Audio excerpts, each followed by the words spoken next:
Hello, my math learners. Welcome back to my YouTube channel Math with Atifa.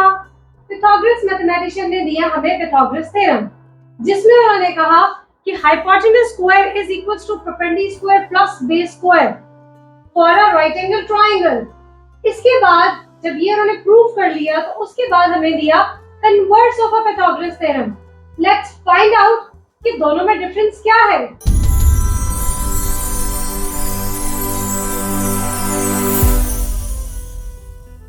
Pythagoras mathematician ने start किया Pythagoras theorem को from the right angle triangle से उन्होंने start लिया और कहा कि if we are having a right angle triangle तो हमारे पास उसके ऑपोजिट साइड है वो hypotenuse है, the longest side in the triangle, then perpendicular and base. इनको मिला के उन्होंने एक फॉर्मूला बनाया which is hypotenuse square is equals to perpendicular square plus base square. यहाँ बात खत्म होगी Pythagoras theorem की, बट अब इसका कन्वर्स हमारे पास ये है कि if we are having a triangle जिसको हम ये प्रूव कर दें कि उसके हाइपोटेनस का square perpendicular square plus base square होगा, लाइक दिस साइड का स्क्वायर और sum must be equal to hypotenuse square, that will be a right angle triangle. Pythagoras theorem start हो रहा है राइट एंगल ट्रायंगल से और खत्म हो रहा है इस फॉर्मूले के ऊपर. कन्वर्स ऑफ Pythagoras theorem हो रहा है इस पॉइंट से स्टार्ट हो रहा है कि अगर हमारे पास किसी भी टाइप की ट्रायंगल के परपेंडिकुलर स्क्वायर और बेस स्क्वायर इन दोनों का सम हाइपोटेनस स्क्वायर के इक्वल आ जाएगा तो हम कह देंगे ऑटोमेटिकली जो भी हमारे पास ट्रायंगल है वो राइट एंगल ट्रायंगल है, जिसमें एक 90 डिग्री है और 90 डिग्री के ऑपोजिट जो साइड है the most longest side in the triangle is a hypotenuse. अब इसी को प्रूव करने के लिए हमारे पास बहुत सारे क्वेश्चंस गिवन है डी सीरीज के यूनिट नंबर 10 में, तो उनको स्टार्ट करते हैं ताकि हम इसकी एप्लीकेशन देख सकें कि उन्होंने किस तरीके से इसके ऊपर काम किया. In the question they are saying the triangle DEF है आपके पास, जिसमें DE 24 centimeter, EF 27 centimeter and DF है 21 सेंटीमीटर. क्वेश्चन में दे आर नॉट सेइंग कि डायरेक्टली दे आपको कहा गया है कि जी आपने कन्वर्स ऑफ Pythagoras थ्योरम को प्रूव करना है, नहीं, ना सिंपल Pythagoras थ्योरम को उन्होंने कहा है कि प्रूव करना है. क्वेश्चन में सिर्फ ये कहा है कि determine whether it is a right angle triangle और not. So right angle triangle का वर्ड जहां पर आ गया इट मींस आपको Pythagoras थ्योरम के बारे में ही बात करनी है. अब यहाँ पर हमें ये फाइंड आउट करना है कि is it a right angle triangle और नॉट, तो वो बात आ जाती है कन्वर्स की, क्योंकि Pythagoras थ्योरम तो स्टार्ट होता है राइट एंगल ट्रायंगल से और खत्म होता है हमारे उस फॉर्मूले के ऊपर, बट ये स्टार्ट होता है इन मेजरमेंट्स के साथ कन्वर्स और खत्म होता है कि is it a right angle और नॉट. अब इसको स्टार्ट करने के लिए आपको सबसे पहले ये पता होना चाहिए कि आप किसको हाइपोटेनस ले रहे हैं. Hypotenuse is always the longest side of the right angle triangle. So हमारे पास सबसे लॉन्गेस्ट साइड आ रही है EF. EF is 27 centimetre. तो हम यहाँ से स्टार्ट लेंगे hypotenuse square is equals to perpendicular square plus base square. तो हम यहाँ से हाइपोटेनस ले रहे हैं EF को, सो EF स्क्वायर और यहाँ पर हमारे पास परपेंडिकुलर आएगी द मिडिल वन, जिसकी मेजरमेंट सारी मेजरमेंट्स के मिडिल में होगी. जैसे 21 सबसे कम है, 27 सबसे ज्यादा है, सो 24 मींस DE स्क्वायर जो आपके पास है वो आ गया परपेंडिकुलर के लिए, और बेस के लिए हमारे पास आ गया DF स्क्वायर. EF हमारे पास है 27, DE इज 24 एंड 21 स्क्वायर. अब यहाँ से हम अपने कैलकुलेटर को यूज करेंगे और वैल्यूज को फाइंड आउट करेंगे. नाउ 27 स्क्वायर है 729, 24 का स्क्वायर आ गया 576 एंड 21 स्क्वायर आ गया 441. इन दोनों को ऐड ऑन करेंगे तो हमारे पास आ जाएगा 7, 7 and 4 11, 5 4 9 and 10. So 729 is not equal to 1017.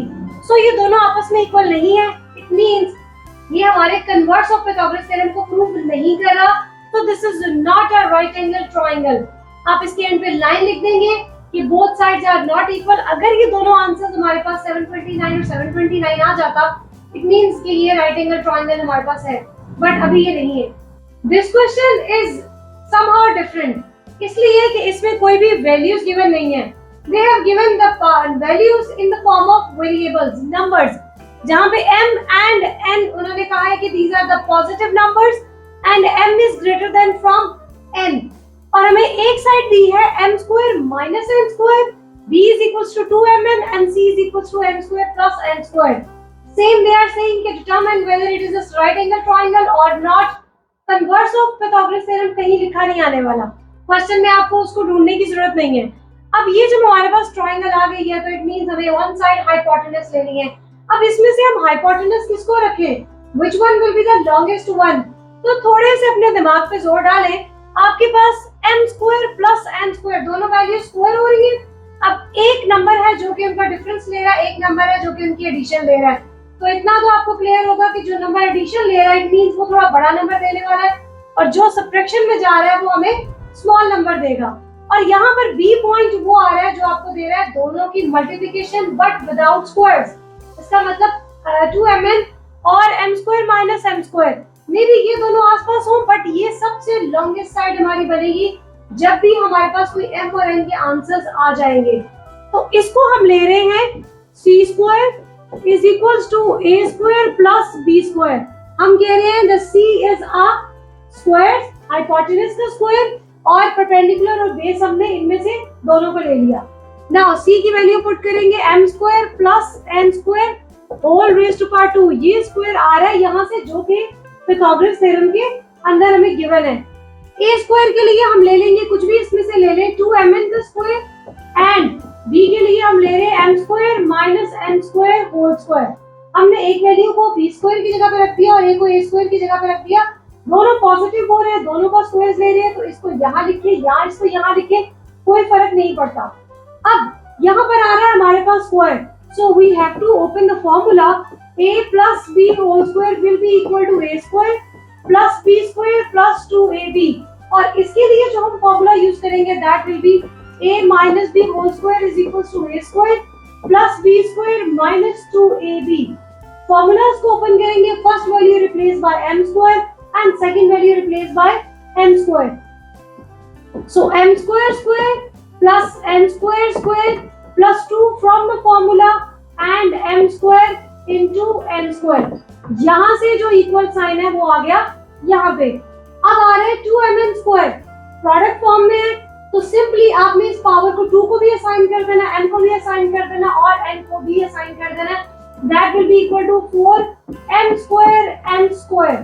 Now plus from the formula, okay, जो भी हमें यहाँ पर गिवन था साइन, आगे आ रहा है आपके पास m square minus n square. तो हमारा second formula with the minus sign को ओपन करेंगे तो आ जाएगा m स्क्वायर का स्क्वायर n स्क्वायर का square minus 2 from the formula m square and n square.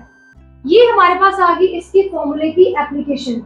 Now यहाँ से स्टार्ट करेंगे m raise to power 4 plus n raise to power 4। Power power से मल्टीप्लाई हो जाएगी, क्यों? बिकॉज बीच में आ रही है प्रोडक्ट फॉर्म की हमारे पास एक एप्लीकेशन है जो कि है ब्रैकेट्स। सो ब्रैकेट जब भी आती है तो हम उन्हें मल्टीप्लाई करते हैं।